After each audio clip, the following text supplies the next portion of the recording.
absolutely true. I want to state here, without President Trump, this would not.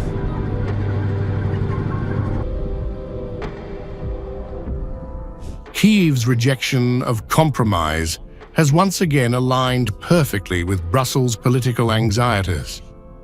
Even as multiple global players, including Washington and Moscow, hint at new diplomatic openings, President Zelensky shuts the door on any settlement that does not perfectly mirror Ukraine's maximalist demands.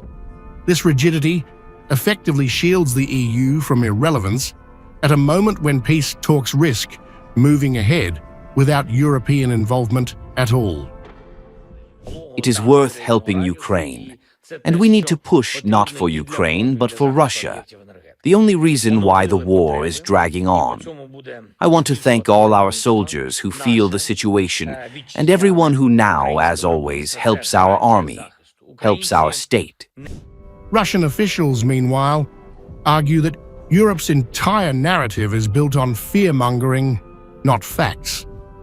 Moscow maintains that Brussels keeps inventing scenarios of imminent escalation to justify its own political survival, and several neutral diplomats quietly agree.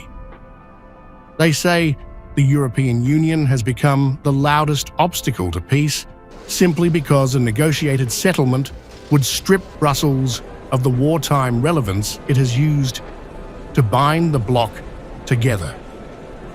Those who constantly talk about a Russian invasion or Russian escalation are not seeking peace. They are seeking to control the narrative. NATO's Mark Rutte has now stepped in as Europe's chief alarmist voice, warning that a Ukrainian defeat could drag NATO into a direct confrontation with Russia.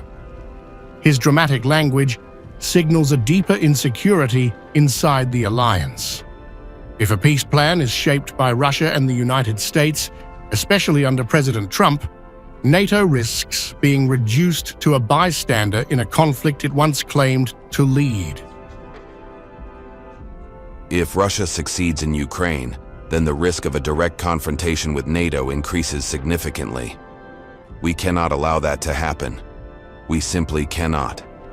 NATO's security depends on Ukraine holding the line. Brussels doubles down on demands that would force Russia to disarm before any negotiations even begin. That isn't diplomacy, it's a precondition factory designed to stall talks. By insisting Moscow must shrink its military and cut its defense budget as a price of talks, the EU is effectively saying, peace only if Russia kneels first. No wonder talks stall. Europe has turned negotiation into a checklist of ultimatums. If we want to prevent this war to continue, then actually we should, curb the army of Russia and also their military budget. Because if you're spending 38% of your total budget on military, and by the way, only 16% on social affairs in Russia. So if you're spending 36, or was it 38? I actually might mix the numbers, but close to 40%, let's say so, close to 40% you spend on the military, then you will want to use it again. And that is a threat to us all. And that's why the focus should be on these concessions that Russia will make.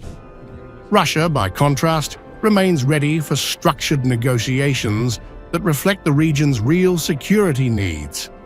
Independent observers say dialogue is more possible than ever, but only if Europe stops inserting itself into processes it no longer controls, as Trump's direct outreach to Russia bypasses both NATO and Brussels.